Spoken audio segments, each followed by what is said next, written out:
Here is a list of the most compelling comments we've received in the last 5 days. Want to get in on it? Leave a constructive and positive comment below to increase your chances, and we'll choose the best one. Judge recognizes man, and what happens next will bring you to tears.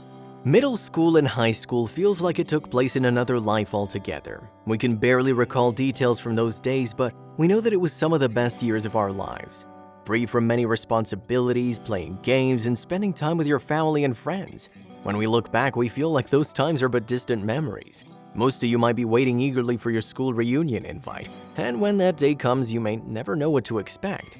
Emotions are at overdrive, but thankfully, you'd be prepared for it. But surprise reunions don't allow you even a second to think or feel. This heartwarming story about a middle school reunion that took place in the most unlikely location and brought all who heard about it to tears. The Miami-Dade Bond Court was in session, and it was just like any other day.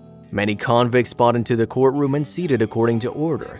Many people were first-time offenders, but others had their encounters with the law several times before.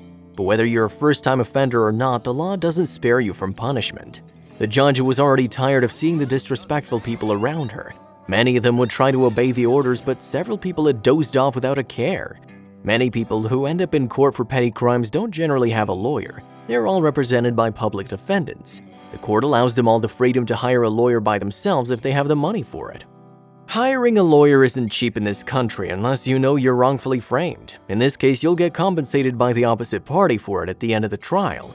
It's also important for the judge to know if the accused has served in the US military or any of the reserves. The hearing for this category is usually not done in civilian court. The courtroom is the last place for a reunion to take place, and if you're in the courtroom, the chances are that you're here to face charges or support a person facing charges. It's embarrassing for anyone you know apart from your family to see you standing there in orange jumpsuit, but God always manages to give you a little surprise, and when he makes his presence known, it's usually to show someone the value of life, as you'll soon see. The judge started to work as usual and began calling people one by one to the witness stand. It's not a fun thing for the judge to see criminals after criminals every day. Makes her want to run away to a place far away from humans. We get to only see the tip of the iceberg when crimes are reported in the news, but the judges go through every case, petty or large, which can often take a toll on the person in charge. Nevertheless, it didn't stop this woman from putting on a huge smile on her face and greeting each one as they stand in the witness box. She met with several accused on that day. One by one, they came around and presented their case in front of the judge. Then came along a man, Mr. Booth, who was waiting for the judge to speak up, but she was busy clearing the forms of the previous person in the stand. Before the judge read out the crimes he was accused of, she looked at him and wished him a good morning. Hi, Mr. Booth. How are you? How you doing, ma'am? Okay, ma'am. As the judge looked at his arrest record, she had a surprised look on her face. You have actually 3 arrest affidavits: reckless driving, damage to property, leaving the scene of a crash with serious injury. The moment he heard the judge announce these, he bent his face down in shame, but he was quick to look back at her and correct her by saying, Crash with serious injury? With no serious injury. I'm sorry, no serious injury. Okay. But she couldn't help but stare at the man again and again. She wasn't able to concentrate on her work for some reason, but duty was duty, and she went on to explain the terms of his bond. After all, he was liable to pay for the damages he caused. The amount on the first bond alone was $7,500. Mr. Booth put his head back down again, but he never showed even a small sign of disrespect. Mr. Booth politely accepted all other charges for the second and third crimes committed. He knew what he was guilty of and looked like he wanted to make some major amends in his life. All the while, the judge kept looking at his face. There was something odd and she wasn't able to piece the facts together. It was then time for the man to leave the witness stand, but she wasn't ready to let the man leave just yet as she finally remembered why he looked so familiar. Okay, Mr. Booth, I have a question for you. Yes, ma'am. Did you go to Nautilus for middle school? Oh my goodness. But Mr. Booth couldn't answer this question with words. The moment he heard her question, his memory rushed back to his middle school days and his eyes filled with tears. Oh my goodness. I'm sorry to see you there. I always wondered what happened to you, sir. Oh my goodness. Mindy Glazer, someone who he'd once been friends with, and all he could say was, "Oh my goodness," repeatedly. Mindy never imagined a reunion with him would be like this, and she was also nearly in tears. They looked at each other and exchanged smiles. Booth was crying and laughing at the same time. How did they know each other? Booth loved to play football and it was one of his favorite pastimes. Mindy loved football as well. She loved to run into the school ground to practice football with her friends and Booth. He was the best kid in middle school. I used to play football with him, and all the kids, and look what has happened. I'm so sorry. Oh my goodness.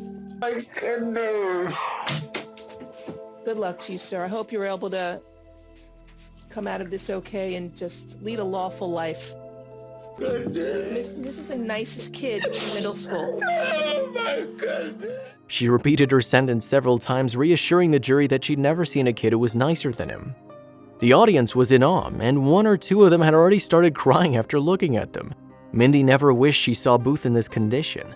It broke her heart to see the person who was one of the kindest kids in school being accused of something. Life really was funny. Two people who graduated from the same school ended up in different places. But how did Mr. Booth become a career criminal in the first place? Well, he faced many domestic issues which led him to fall into a life of drugs and other addictions.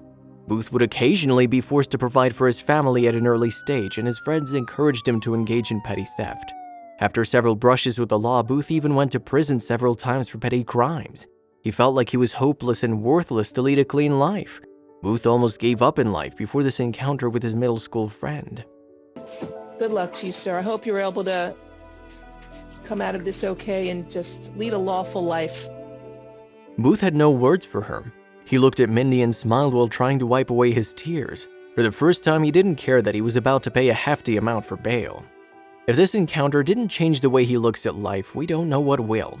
After more than 30 years since middle school, life brought him to the most unlikely situation to help change it.